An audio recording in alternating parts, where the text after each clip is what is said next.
Hi guys, in this tutorial we shall see how to use a clip plane. Let me demonstrate by drawing a member and we'll use a clip plane tool to create a cut section in that member. Now to use a clip plane, select the member and in view ribbon click on the clip plane tool. You could anytime hover over the icon or press F1 for help, and the shortcut for using the clip plane is Shift+X. After clicking the tool, select the face of the member where you want to create the cut section.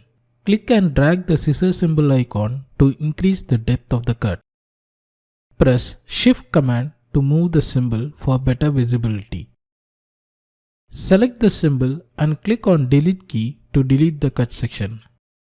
Now let me demonstrate using a real-time project sample.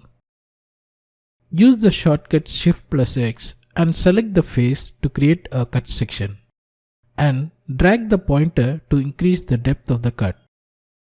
You can use more than one cut section to create a clear visibility of the object. Hold the Shift command and move the symbol scissor icon if needed. Select the icon and click the delete key if you want to delete the cut section. Thank you guys and see you at next session.